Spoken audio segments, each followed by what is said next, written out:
ನಮಸ್ಕಾರ ಎಲ್ರಿಗೂ. ಸಿರಿಧಾನ್ಯಗಳು ಆರೋಗ್ಯಕರ ಮತ್ತು ಪೌಷ್ಟಿಕಾಂಶ ಭರಿತ ಆಹಾರ. ಅವುಗಳಲ್ಲಿ ನವಣೆ, ಸಜ್ಜೆ, ರಾಗಿ, ಊದಲು ಮತ್ತು ಬರುಗು ಮುಂತಾದ ಧಾನ್ಯಗಳಲ್ಲಿ ನಾನಿವತ್ತು ನವಣೆಯಿಂದ ಕರ್ನಾಟಕದ ಸ್ಪೆಷಲ್ ಬಿಸಿಬೇಳೆ ಬಾತ್ ಮಾಡ್ತಾಯಿದ್ದೀನಿ.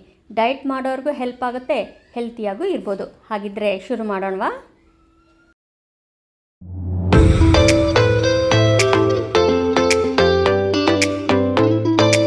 ನೋಡಿ, ಒಂದು ಕುಕ್ಕರ್ಗೆ 1 ಗ್ಲಾಸು ತೊಗರಿಬೇಳೆ. ನೋಡಿ, ನಾನು ಈ ಗ್ಲಾಸ್ ತೊಗೊಂಡಿದ್ದೀನಿ. 1 ಗ್ಲಾಸು ನವಣೆ, 1 ಈರುಳ್ಳಿ ಕಟ್ ಮಾಡ್ಕೊಂಡಿರೋದು, 1 ಕಪ್ಪು ಬೀನ್ಸು, ಕ್ಯಾರೆಟು, 1 ಅರ್ಧ ಆಲೂಗಡ್ಡೆ, 1 ಅರ್ಧ ಕಪ್ಪಷ್ಟು ಗಡ್ಡೆಕೋಸು, 4-5 ಡಬಲ್ ಬೀನ್ಸು ಕಟ್ ಮಾಡಿ ಇಟ್ಕೊಂಡಿದ್ದೀನಿ, 1-2 ಸ್ಪೂನಷ್ಟು ಬಟಾಣಿ, 1-2-3 ಸ್ಪೂನು ಕಡಲೆ ಬೀಜ. ಈಗ ಇದಿಷ್ಟು 1-2 ಸರಿ ವಾಶ್ ಮಾಡ್ಕೊಳ್ಳೋಣ. ಈಗ 1 ಗ್ಲಾಸ್ಗೆ 2-3 ಗ್ಲಾಸಷ್ಟು ನೀರು ಹಾಕ್ಕೊಳ್ಳಿ.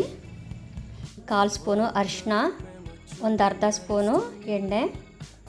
ಈಗ ಇದನ್ನು ಸ್ಟವ್ ಮೇಲಿಟ್ಟು 3-4 ವಿಜಿಲ್ ಹಾಕ್ಸ್ಕೊಳ್ಳೋಣ. ಈಗ ಒಗ್ಗರಣೆ ಮಾಡ್ಕೊಳ್ಳೋಣ. 1-2 ಸ್ಪೂನು ಆಯಿಲ್ ಹಾಕ್ಕೊಳ್ಳಿ. ಇಂಗು, ಸಾಸಿವೆ, ಜೀರಿಗೆ, 1 ಮೆಣಸಿನ್ಕಾಯಿ, ಕರಿಬೇವು, ಟೊಮೆಟೊ,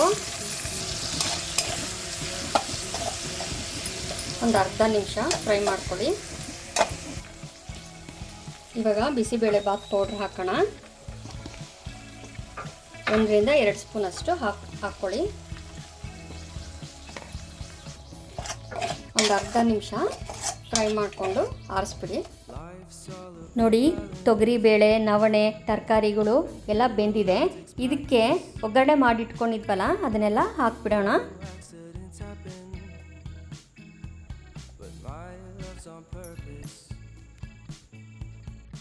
ಬಿಸಿಬೇಳೆ ಬಾತ್ ಅದಕ್ಕೆ ಎಷ್ಟು ನೀರು ಬೇಕೋ ಅಷ್ಟು ನೀರನ್ನು ನೋಡಿಕೊಂಡು ಹಾಕಿ, ರುಚಿಗೆ ತಕ್ಕಷ್ಟು ಉಪ್ಪು,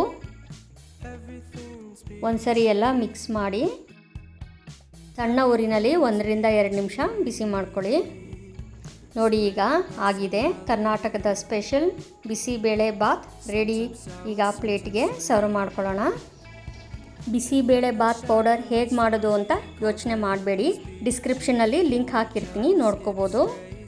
ನೋಡಿದ್ರಲ್ವಾ, ರೈಸ್ನ ಯಾವ ರೀತಿ ಅವಾಯ್ಡ್ ಮಾಡಿ ನಮ್ಗೆ ಇಷ್ಟವಾಗಿರೋ ಕರ್ನಾಟಕದ ಸ್ಪೆಷಲ್ ಬಿಸಿಬೇಳೆ ಬಾತ್ ಮಾಡೋದು ಹೇಗೆ ಅಂತ. ನೀವು ಕೂಡ ಮನೆಯಲ್ಲಿ ಟ್ರೈ ಮಾಡಿ, ಹೇಗಿದೆ ಅಂತ ಕಮೆಂಟ್ ಮಾಡಿ. ಹೆಲ್ತಿಯಾಗಿರಿ ಅಂತ ಹೇಳ್ತಾ ಮತ್ತೆ ಸಿಗ್ತೀನಿ. Thank you.